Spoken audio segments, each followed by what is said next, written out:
Of us in this city of dreams. Hello and welcome to a very special DualShockers discussion. Today we're actually going to be doing a review discussion on Cyberpunk 2077. My name is Mario Rivera. Today I am joined by the reviewer of Cyberpunk for our site at DualShockers.com, Otto Kratky. How you doing, Otto? Hey Mario, doing good. How are you, man? Doing well. We haven't done this 3 times. Also, I have my good buddy. You've seen him on my on this channel before. You've seen him obviously with me if you follow me anywhere. Frank is a great friend of mine, and he has put a lot of time into this game. So I really wanted his thoughts on this review as a whole. So thank you so much, Frank, for being here. No, thank you for having me. Absolutely. And with that, we're going to get started. We're going to talk generally about the game, and then afterwards we'll go into spoilers if you've already beaten the game, so that way you can come back to this video if you want to enjoy that content. So, Otto, you've played this game. How is this game? 8.5 if you really care about numbers. Yeah. All right, cool. End the video. You're done. You don't need to watch it anymore. That's it. I've said my piece. No, if you want to get a little bit more nuanced than that, Cyberpunk 2077 I think it's a great game. I think it's actually really, really good. I'm a huge fan of Western open world RPGs. I poured way too many hours into The Witcher 2 and The Witcher 3. I poured way too many hours into Fallout New Vegas, which is my favorite game of all time. And Cyberpunk 2077, when I learned that CD Projekt Red, it was CD Projekt Red's title way back when, and just the scope that this game would be on, I was immediately excited for it. And while it's we all know the state that the game released in, not exactly stellar, not exactly up to par, but it is still, if you have once those, like, in the moments where there's no issues, it is fantastic and unlike anything else I've ever played. No, that's a fair assessment. I have very similar thoughts on that, and this is coming from someone who's actually not normally a fan of, say, a Fallout or a Elder Scrolls or even like any general Western RPGs. This is like the first one that personally that I got to experience on such a fun level in terms of like being able to play the game majority way through. Sorry for most people, but caring about the character right on the offset and then going forward into the side stuff. That's just personally how I accepted this game. And for some reason, this was the game that got me in versus all those other ones, which are considered classics. Frank, you also are a huge, both a Skyrim fan. I know you talked about playing Skyrim still to this day, but also I know that New Vegas is also a big thing for you as well. How did Cyberpunk hold up to that?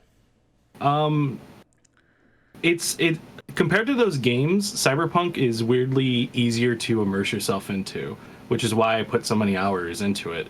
The world that CD Projekt Red built is insanely detailed, and like just the sound and everything that you get when you're in Night City, from the advertisements to the people talking on the streets to just like sounds of merchant stalls doing their thing, cooking and all that.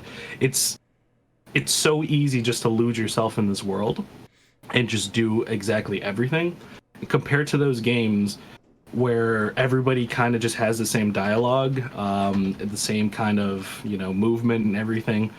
The game is completely different from, in terms of detail, those worlds that like Bethesda or even I would even say like From Software create. Yeah, it's like do you remember that one, like, not to just talk about a lot of Fallout New Vegas, but I'll take every opportunity given.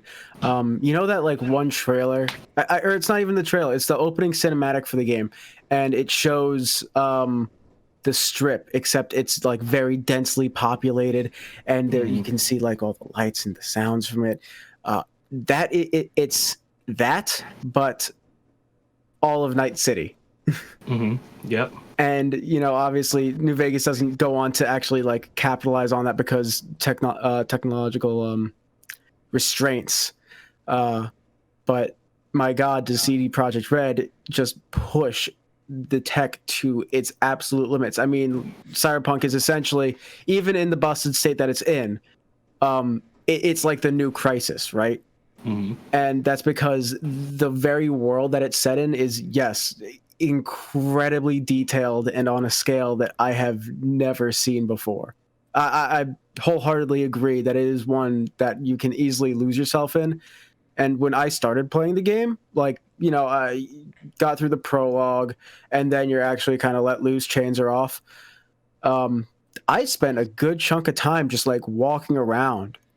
It is very, very easy to do that. And it was one of those times where I like actually wanted to plug in a controller because I played the game on PC. I wanted to plug in a controller so that I could literally walk. I don't think there's an option to like toggle running in the game on PC, but I just wanted to like walk around and soak it all in. It's very, very good in that regard. I do want to preface early on that yes, you said that you played it on PC. I know that Frank has also played it on PC. I've played it on a PS5, which is using the backwards compatibility, so I could play the PS4 copy. And I know that a lot of people are having major issues on the base consoles, specifically, you know, the first gen of the model. In terms of experiencing, I'm curious if I should consider these the negatives, the fact that it is in the state that it is, or if we should go in further more about the game. But in terms of your experience of playing the game, because you said that even in its buggy state, playing on PC, how has it been for you guys? I'll start with Frank. It's been actually surprisingly good. At first, it kind of sucked because the game wanted to put every setting on high, and that with our systems, because me and you have the same exact system, it doesn't run very well. But after changing some settings and I overclocked my GPU a little bit, it runs flawlessly. I get steady 50, 60 frames per second. The occasional hiccup, like, you know, if there's too many things happening on screen, like too many explosions, too many people, the game does crash every now and again, but it's nothing that isn't fixed with a quick, like, cut the game off, restart it really quick, and it works just fine again. Yeah, we're running on 1080 Ti's specifically. And wow. So we're now, what, 2-3 generations back from the current gen? 2080, yeah, where the 3080s are out, so yeah. Yeah, and then Otto, I know you were building a computer for like 2 years to get ready yeah, for this well, moment. like, okay, so I had my gaming computer, and I got serious about finally upgrading all of its parts once I started learning more about Cyberpunk, and I was like, okay, yes, I'm going to have a computer that can run this game when it comes out, because it's going to kind of be the one that starts pushing limits. I know what CD Projekt Red does with its worlds, and the way that this is gearing up to be. Well, anyway, here we are. So I have a Ryzen 5 3600, and which is a you know, solid mid-tier CPU. It's the one that actually CD Projekt Red recommends across the board if you're doing anything above the game on above medium settings for the game. For my video card, it's actually where I get bottlenecked the most in terms of performance. I have a RX 5700, which is essentially AMD's competitor to the 2060 Super. Gotcha. It's a great card. When I got it, it was honestly pretty cheap. It was like maybe 320, something like that. It was a great card. And even now, playing the game, I am playing it with everything on a higher ultra. I get steady, 50 to 60 frames per second. Depends on the area. When I'm driving around, Night City is actually when performance dips down the worst. Inside the city centers, where there's a lot of population density, where there's a lot of cars, stuff going on around, I can't really whip the camera around that fast because the frame rate will just plummet. But besides that, especially outside of Night City, it runs immaculate. In terms of bugs, though, those are aplenty. We were talking about the world, and while it is great, I wrote this in my review, is that around every single corner of Night City, there is something ready to rip you straight out of the world. You're going to see some bugs, some weird like quintuplet of the same NPC.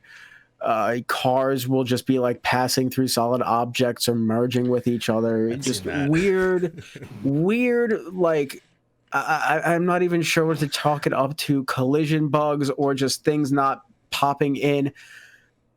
My favorite is when people are walking through you. Yeah, that stuff. I absolutely love it. So I remember there was one like not cutscene, but scripted moment in the game where V is sat in a motel with a shotgun pointed at the door. And yeah, the shotgun didn't load in for me.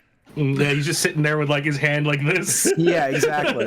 And then an NPC walks into the in the door, and V stood up at this point to like open it up for them, and the NPC just walked through me.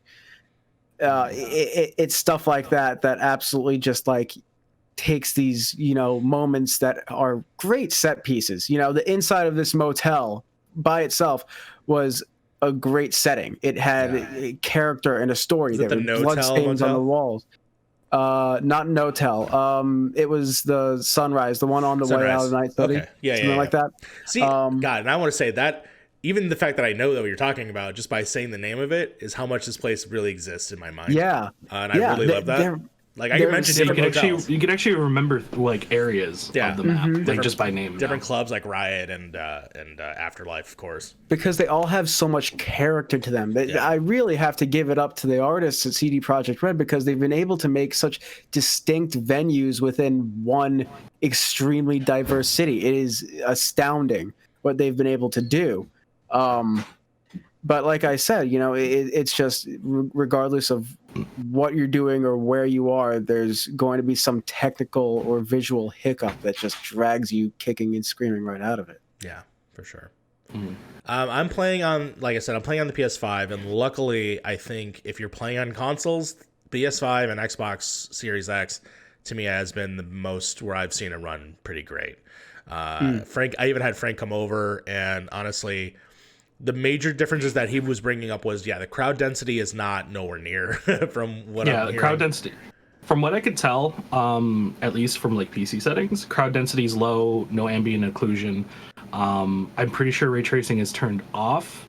There's some like reflections here and there, but nothing too major. Nothing that isn't like turned like not on. Not the realm like, oh my god! And when I play like a performance mode on, not performance mode, I'm sorry, fidelity mode on like Spider-Man, like that looks actually really fantastic.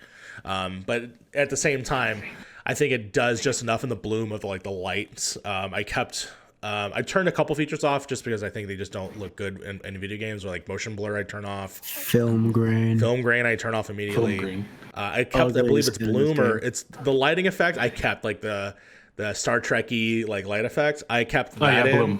Bloom, yeah. So I kept that in primarily because I was like, sometimes I like that, and I wanted to see how the game handled it, and I thought that the game does a decent job with it, especially how it reflects on your HUD. But ultimately, I would say this game, for the most part for me, for my entire over 30-hour run with it, it ran pretty great, except for the fact that every hour or an hour and a half, it would fall apart on me. And I mean it would crash my system and send a report every time. I never had a hard crash where like it just totally borked my system, which is good. But the things that drove me nuts was I just knew I can almost anticipate it, where I'm like, all right, I'm driving my car. There's probably a chance that this is it's gonna bork. And sure enough, I have lost maybe 2 minutes, 3 minutes. I've never lost like 20 minutes, an hour of progress, which is so great about the checkpoint system, I would say, in this game. And the fact that I could roll back many hours and experience different things if I wanted to go back on quests even, I would say that was good.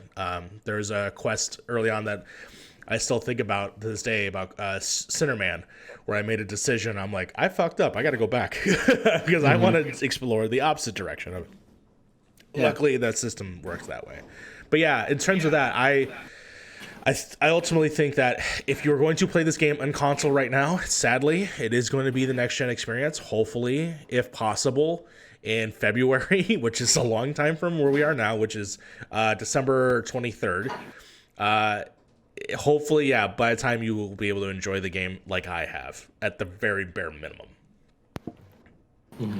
Yeah, it's really unfortunate the state that this game released in, Yeah, on we can talk about consoles that now. especially. Yeah.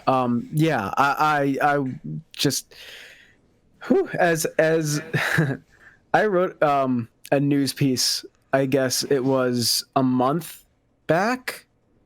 Yeah, it If would've it been might about have a just month. been in November, where CD Projekt Red co-CEO Adam Kaczynski told in a investor call that he was surprised with how the game performed on last-gen consoles. Saying that I'm not going to say quote because this is me paraphrasing, but he said it ran surprisingly well. That is just now, a couple weeks out from release, blatantly untrue. If this was Maury would be like, lie detector said that this was a lie. Yeah. I'm very thankful that I didn't have to review this game on console, but there's also the fact that no one really was able to, because console codes just weren't provided, and I think that there's a reason why that was done. And should I talk? You know what? Fuck it, I don't care. So yeah, no one got any console codes. But also, I would say for our site, we didn't get a code, right? Until like, I got my code. But it was like same day it was released, right? It was the same hour when it was officially released to the public. I got it at the same. I was able to essentially. I got a free code for the game, and I was able to preload it and start playing at the same time as the general public. Yes, as opposed to the leeway that this game kind of needed. Yeah. If I could have had a week running up to embargo date, I would have played this game for much longer. I don't think it though that the amount of time, because I put in about 45 by the time that I wrote the review. Yeah. And I think for an open world title like Cyberpunk 2077, that's all the time that you need to really familiarize yourself with the world and the game and its systems. But I would have appreciated a week in advance. But I also know that we're not the only ones that were in that boat. No. There was a select few outlets, especially at least U.S. side, that got their codes well in advance. Everyone else was kind of in the same boat as us. I don't know what the reasoning is behind that. And I kind of don't want to speak to it because I'm not very knowledgeable on that process. You can have an idea now. We can have an idea now after everything has come out, and the reason is probably because of the way it's state that it's in. Yeah, PC wise, it's different, but console wise, of course, console wise, like I get why they didn't give out codes. It's not a good reason, but I see why they did it, and it's not going to reflect, and it hasn't reflected very well on CD Projekt Red. Yeah. Yeah, they're going to have to play a lot of catch up to get any kind of goodwill from the mass market right now. Yeah, which is an absolute shame because I really like CD Projekt Red. And I'll always chalk up everything that happened around this game's release to the management over there. The people that kind of want this game's release to pad their pockets, stuff like that. I'm not going to chalk it up to the devs who were like constantly telling those in charge that the timetables they were setting were unrealistic, or that the game would not meet the ridiculously high expectations that were being set for it by this massive marketing campaign it was going through. Yeah, I won't. Yeah, I definitely put on the marketing. There are other things I will drag CD Projekt Red and GOG about later when we talk about it. Absolutely. Yeah, I do have I did find out a lot of things today about the game. I read a lot of stuff too. Yeah, from what you showed me earlier in the messages we were talking about, just how this game has it's constantly changing. it was constantly changing, like just from like the character menus. Like it at one point even had like vehicle combat and stuff. Like some of this is totally not in the game, and I'm like, well, where's all this stuff at? So yeah, I'll definitely bring that up a little bit later. Yeah. I'm trying to think. Is there any? I think we said a lot about why you would enjoy this game. This game has a open world feel that feels naturalistic to when you're in your setting and when you're in the moment. And I also want to say that I think that the main quest fucking slaps. I think the main quest is really great. Oh yeah, I especially in terms of your character and how you develop your V. And honestly, you're not developing your V much differently. You're making left and right choices, but I think that the left and right choices that you choose are very defiant for the character. And I really, really, really, really, really, really enjoy the main quest stuff. I also would like to, and we could talk about, and we're going to go in spoilers about probably side quest stuff, but I also find that, and a lot of people criticize this that I've seen, is that the side quests are not near as extensive as Witcher 3, which I'm going to say I typically agree, because there are some stuff in there that I'm shocked was side stuff and could have been own game by itself. But at the same time, I do think that they are riding too high in a certain way, where I think that there's certain side quests lead into other side quests that lead into other characters that lead into other stuff that I think is more defined and defines your character and decisions that you make in the main game going forward. I think the side stuff is pretty important. What do you guys think about that? Go ahead, Frank. All you. Yeah, side stuff is, I would say, definitely a step forward from Witcher 3. In terms of just like what you can do, well, like all the side stuff felt like its own like main story. It felt really well done. All the characters weren't like blocky messes. Every character was super detailed. They had great voice acting to them. You brought up Sinnerman. There's a very early part in Sinnerman where like you have to talk to someone's mother and they're crying, but you can actually feel the emotion that the character's actually doing. It isn't just some like half-assed crying sound in the background or something like that. And you mentioned earlier that all the side missions do actually lead into other side missions. One of the early things I found was, if you go to a website, it mentions a character that you don't meet till way later in the game, but the quest is there for you, and it literally tells you call them when you meet them, and you call them, meet them, and then they talk about, hey, cool thing that we did earlier. What's up? What do you need help with? Because they now know you, and it's a really interesting like system for side quests to just have each one lead into another and eventually lead into the main story. Like there was one side quest where and this is not even like one of those really well written ones. It's more of just like, go assassinate this guy. You go in there, you take the guy out, whichever way you want to, and then later on in the story, you talk to a character and you have to get information out of this character.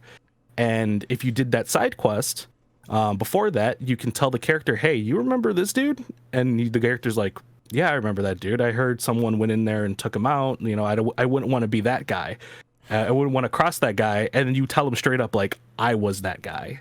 And then he just goes, fuck. All right, dude, take it. Take what you want, man. I'll give you what you want. Just don't do that to me. And it's so cool to see that the city actually remembers what you do. Mm-hmm. And the more side quests you do, you'll notice like in the inventory menu, the number goes up. So you start really small as like, low time. And as you go up, you'll notice the description changes. Like people are starting to notice. And then by the time I finish the game, it's like, you are a legend. Only certain people can go farther than this, because it's like saying like, Johnny Silverhand kind of leveled at a certain point, but only certain people can go farther than this. It depends on where you want to go from here, which leads into the ending, but we'll talk about that later. Oh, do you mean like those three different story? Like I forget what they are. The three boxes at the top. They're like little shards in the inventory menu. Yeah. I actually haven't checked those in a while. I would want to look back at those. If you ever replay the game, check them every now and again. Like it'll have different descriptions for each time like you complete stuff throughout the game. Yeah, I'll have to do that. Okay. That's kind of cool. Yeah, there's some side stuff I do want to talk. There's a side story about a character named Barry that you can fail, and it's heartbreaking. And I'll probably bring that up later when we get into the general spoilers. Is there any things that you thought that did not work with story? Primarily, or with the gameplay, or anything? Like, what are the things that fundamentally just does not work in Cyberpunk outside of bugs? I'll start with you, Otto. Driving.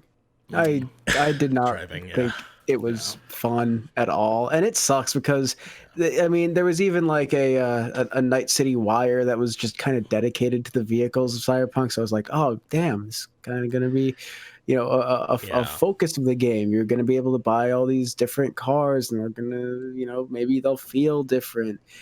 And they really don't. All the vehicles kind of feel the same. They're not like when you look on the inside and outside of them. Yes, they look different. Some of the luxury cars have these like luxurious plush interiors.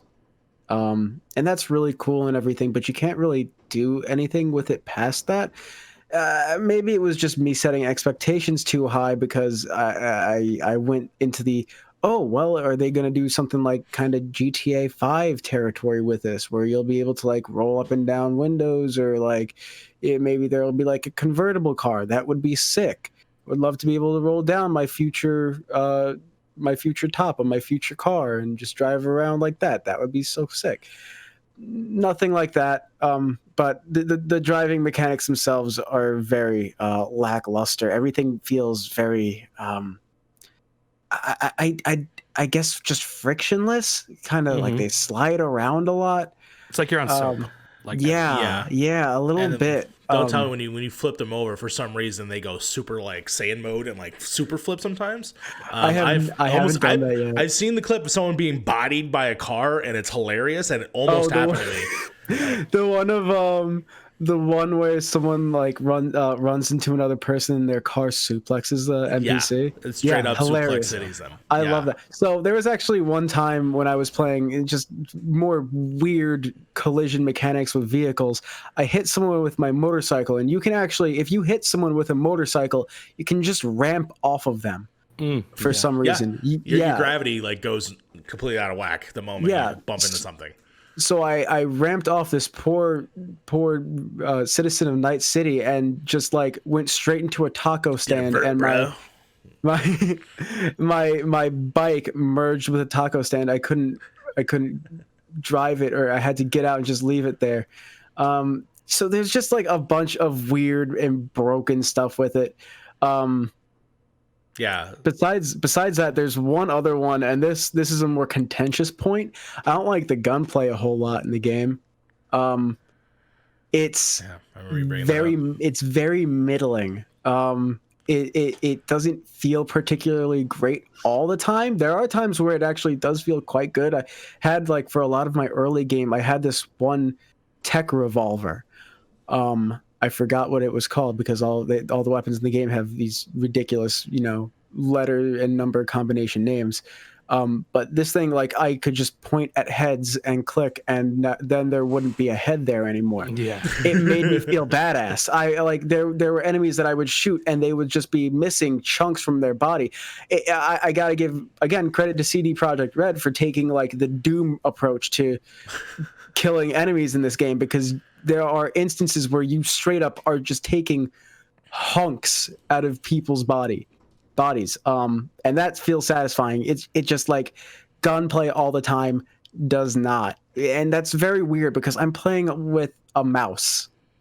Aiming and shooting a gun in a first person with first person shooter elements when I have a mouse should feel natural. It should just feel satisfying. And in this game, it absolutely does not. Do you have the same experience? Because I know that you play quite a bit of first-person shooters, Frank. In terms of so at least through my playthrough, I primarily did a lot of stealth. Yeah. So all my shots were just, for the most part, out of combat, were just straight up just like shooting people in the head when they weren't even paying attention. which I love because it's just they gib out, like they just blow up. Like most of these people, sometimes half their head will come off, sometimes the full head will come off. Nice little details there too. Certain enemies who are more cybernetically enhanced will bleed white instead of red, based on their factions and stuff like that. Even within like different factions, some people will just bleed white instead of red because they have synthetic blood or something like that. In terms of like gunplay, I had a blast with it. It could be because very early on the game, all the enemies are very spongy. They just take damage like crazy. Yeah. But once you kind of like mess with the crafting system a little bit and mess with your guns, upgrade them, like, because you get a gun, it's based on your certain level, and if you keep the gun for a very long time, it won't scale with you. So you'll have a gun, let's say you get very early on that's really good, but 2 levels on is not going to be as good because the characters also scale, the levels also scale with you in terms of enemies. So you got to kind of keep. But I felt like I've gone into areas like not accidentally, like I've traveled further into areas, and I felt like I was getting ganked. Those areas are meant for you to like come back later. Yeah, man, I'm getting hit hard on those specific places where I'm, later I come back and I'm like gung ho in it. But yeah, at least in terms of like early on game, I believe those enemies scale with you because they still, at least on my difficulty, they were still one-shotting me even at like level 30. So. Wow. Yeah, they definitely still don't play. I know what tech revolver you're talking about. It did have a little guard in the front, like where the handle is. I think so. Yeah. Yeah. So the it's really chunky. Yeah, the RT-46, I think it's called the Bria. Something like that. I later on in the game I got the legendary variant, which is RT-45 Bria, and that gun is absolutely insane. You can shoot through almost any object. Like that stuff is so cool. I love that. I gotta say, the weapons have personalities to them, literally. Yeah, certain weapons. Yeah, there's a character gives you a sniper rifle later in the game, and it is my favorite sniper rifle. Is it the Overwatch? It is the Overwatch. The Overwatch, yeah, the Overwatch is great. I love the Overwatch. I also love a gun called Skippy or Slippy or whatever his name is. The Microsoft Word guy that sings. That sings, by the way, Rihanna. Yeah, which is just like what? I was wondering what he was singing. I was like, oh, okay. And I'm like, that's Rihanna. Like I can hear Rihanna. No. I also love that you get a fucking side quest from a gun. Like, all those side quests are really great when it's like just not when it's just dumb fun. Yeah. But in terms of like just going back to the gunplay stuff, the game really for you to get into the gunplay a little bit more, you really do have to jump into the cybernetic enhancements for your character in terms of the side, like the upgrades in your perks.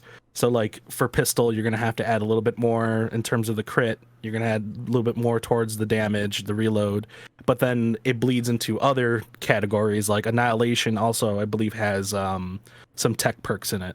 So if you're using a tech pistol with a like for example the RT-45, you have the pistol tree, but you also have to worry about another tree to kind of get it to be like almost do 100k damage per shot. Yeah. No, that's something that I would also love to get into because this game offers so many different ways to build out your character that it is just mind-boggling. You do have to work inside a lot of constraints. And if I remember right, it's kind of similar to The Witcher where you're not really given enough points to like totally max out things and you have to kind of make do with what you have. But, towards the end of that game, you still end up feeling like you've built something kind of unique. Mm-hmm. Yeah, I can't remember. Does Witcher have a New Game Plus? And did it launch with a New Game Plus? I don't know if it launched with a New Game Plus, but I'm very sure that it has one. Let me look that up now. Yeah, because this game doesn't have a New Game Plus, and I think that's what it kind of misses a little bit. It does. It needs a New Game Plus. This game. Yeah. I think that's something that is going to eventually be added. like many other things that Cyberpunk will eventually add. It's one of the many items on a very long laundry list. But I would really appreciate a new game plus in Cyberpunk 2077 as well. Yeah, the last thing is just like the vehicle stuff. It feels weird. Like I said earlier, there's some gameplay, if you watch like from 5 months ago, that you can, there's parts in the game where like you have vehicle combat, but it's very scripted. But if you watch some old gameplay, you can see that you're driving and you're the one getting out of the vehicle. The car's on autopilot and you're attacking people who are attacking you. So it's like, where's all that stuff? It's in like one mission, but it's that's it. And only, weirdly enough, only 4 races in this whole game. There's 4 races in this game. There is 3 or 4 qualifiers and 1 actual like Grand Prix type race. I understand the vehicles aren't that different. The higher end ones like the Guinevere and the Porsche are very they feel like very different vehicles compared to the cheaper vehicles. But none of them feel exactly so different that I really have to give a shit about it. Like I bought the $225,000 Guinevere and I still use the Porsche because it's the same speed in my opinion. Yeah, I never. Like, there are probably some differences, but they're the same speed. I never bought a car. I never did it because the cars that you get are actually kind of cool. Like the fact that I got a certain character's arch, or I've gotten someone else's vehicle later in the game, and then of course someone else's vehicle in the game. So I never felt like the need that I needed to buy anything.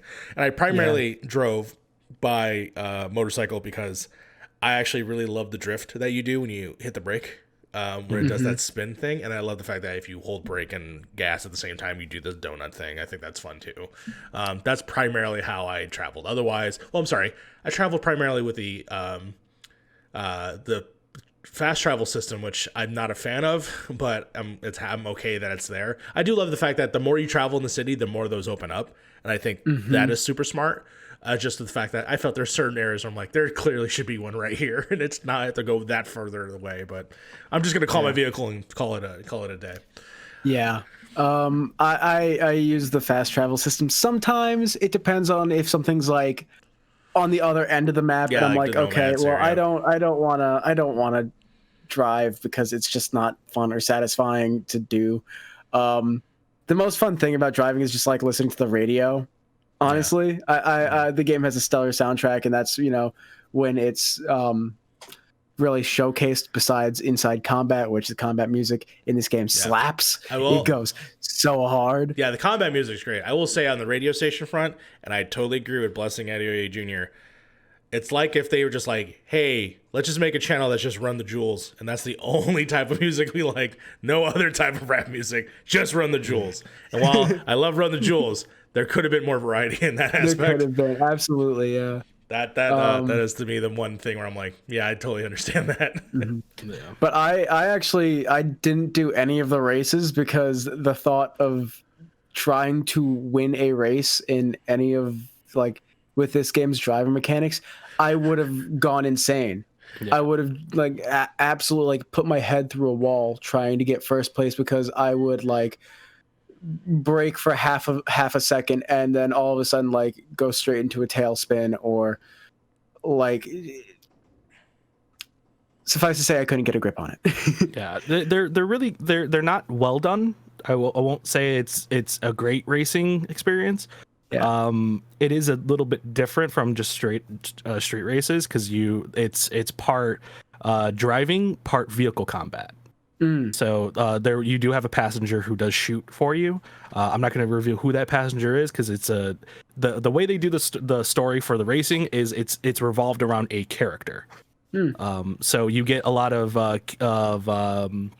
exposition on a character and their past and why they like to race, stuff like that. It's not well done, the races. I don't think I've ever seen a racing game where if you're in first place, vehicles that are way behind you just start teleporting behind you, like instantly almost. If you look at the map, you can see the other cars, and you'll see like you'll go straight ahead like super fast, and then you'll see them just like be like all the way back here and then just there and just You're That's the same. kidding. That's the same Yeah. thing with the cops too. That happens a lot with the cops. They're like, all of a sudden, there's just like a ton of 5-0 out of nowhere. God, that's so Yeah, annoying. If you shoot one civilian in an accident in the middle of a combat scenario, they're just right behind you. And earlier, like I said, certain enemies will one-shot you on hard difficulty, and the cops usually one-shot you no matter what, because I guess they tase you or something. Yeah. But it's really annoying when you're in the middle of something and out of nowhere a cop just teleports right behind you, tells you nothing personnel kid, and just pops you. I saw a video on Twitter, and I really want to try this out. It was like some dude was on a rooftop, and from there they shot a civilian. A totally like empty rooftop with no path up to it. I have no idea how they got up there, and they shot a civilian from up there, and like half a second later, there's 3 drones and an officer right behind them, just Sir? out of nowhere. Yeah. Yep. I absolutely hate the way that cops are done in the game. You know, I don't want to draw comparisons to GTA 5, but like They're useless. yeah, man, it's just a bummer. They're not even like fun to fight against because they just spawn on top of you. There's not really like a chase. Yeah, they don't show up. They don't drive up. They just spawn. Yeah, They just yeah, spawn they're behind just you. there. I do want to say also in context of the game itself, for your character to do tasks for the cops, I also think it's stupid, but that's just me. Yeah, it narratively it doesn't vibe as well, but yeah, It makes sense. It kind of does make sense in a world though, where if you read what they want you to do, it's basically just like the cops don't want you want to to do kill it people. themselves. They just Well, the want cops you don't to want to kill do people. it. The cops don't want to do it themselves, so they're hiring mercs to do their job for them. And that's, I mean, I'm just, Yeah, it's because they not- don't care. They don't care how you do it. They just want evidence. That's it. yeah, and again, Like you can kill everyone in the room, but you just have to get that evidence. That's all you need. In a larger context, that just, it feels so fucking gross. But on top of that, I think we talked enough on the general sense of this game. I think we're going to definitely be moving on to spoilers. But before we do that, and I want to preface it because I want to talk about it before we go into an area where people won't have a higher access. There are aspects of this game that I find asinine, and having many conversations over the last several days. Obviously, this conversation's been going on since they had this problem, but it's not just one problem, it's many problems, especially now that I've gone in and looked even further. Specifically, a lot of the options when it comes to for non-binary and trans people is kind of fucked up and not well handled in any possible way. And me and Frank had this major talk last night about it. And at the end of the day, I just think it's a fundamental failure at the beginning level of not being able to support those characters, primarily because if they're going to not give clear and set options and be inclusive in that matter, then you should not fetishize them in your marketing material in your game. yeah. You're not, I don't care if it's part of your genre or service, it's not serving your game in any way. I wouldn't even say Period. it's part of the genre because Cyberpunk is supposed to just like push past all, established norms in gender and sexuality. And yet even in this game's character creation, I mean, it's ridiculous that this year's Call of Duty release did a better job for gender representation than a Cyberpunk game that's been in development for 8 years. That by itself is astounding to me. But then yes, you have that stupid mix it up ad that is plastered all over the place Fucking in this game. everywhere. And every single time I see it, I roll my eyes. And I know that there are, there are going to be people that don't really care about it. And, that's fine. Not everyone is essentially aware. But And I don't even know how much CD Projekt Red is aware, because they kept making not only that as a mistake, but they've also made many mistakes on their Twitter when it comes to the can't be erased hashtag, when it comes to some other things that they were a part of. I mean, and then again, they're close ties with GOG, which is their sister company. I'm just saying in general, they, on a fundamental level, it failed them. Yeah, and absolutely. that's what I will say. That I character creator is useless. Absolutely useless. It's useless in this game, and it honestly, I mean, if you're gonna go that route, then go that fucking route. But if you're gonna, go the extra mile, that's just my thoughts. But other than that, that's where I'll say you can still enjoy this game. I do fundamentally believe you can still enjoy this game, but I do still think you should be fundamentally aware of that as well. And that's where I will leave it personally. Okay. Let's talk about the fun stuff. Yes. We've gone 50 minutes of all general talk, and I hope you got at least a sense of what we feel about the game, that we really do enjoy it. We have fundamental problems with it. There's some issues with it. But overall, I still think it's a game that needs to be experienced. Do Otto and Frank, do you agree with that? Especially with your assessment of your review? It needs to be, I'm sorry, what? That this is a game that should be played. Oh my God, absolutely. Yes. It is a staple of what an open world RPG can be in terms of not just setting and scale, but also content. Like we talked about it before. The main quests in this game are absolutely brilliant, and the writing in them is, at points bar none, you meet so many interesting and deep characters. Besides, Judy Alvarez, besides Pan Am, you meet you meet Saul, the leader of the Aldecados. You meet Takamura, who is the former bodyguard of the leader of the Arasaka Corporation. You meet so many other characters that, besides the more well-known romanceable options, that are brilliant. Johnny Silverhand is there somewhere. I think he's okay. Oh, really? That's my homie. Man. That's my homie. Don't talk about Johnny Silverhand. Well, I forgot. Like that. We didn't go as much as we didn't go into Cyberpunk, and honestly, I still say he's a huge key part of this game. Keanu Reeves, in my opinion, does a fantastic job for what he's asked to do, and he's asked to do quite a bit in this game. He's not just a one-off character that is just there. He's there. Present he's there throughout for the whole entire game, thing. Yeah, including side quests in big bad ways, and tries to influence you in certain directions. You can listen to him or not. It's that I think is what I found key. But yeah, like Frank, he's my homie, and we will ride or die. Bad boys for life.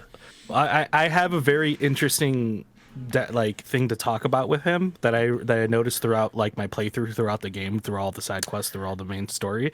But we'll get to that in spoilers, because it does have some spoilers in it. All right. I mean, we're there, my guy. We are in spoiler. Here we go. So I'm giving you. Yes. I'm giving people that's why it's summering our eyes. And Frank, again, you think this game's needs to be played? Oh yeah, this game you should, if you like any type of RPG and you like the genre of Cyberpunk. I think the world that they built here is just absolutely insane.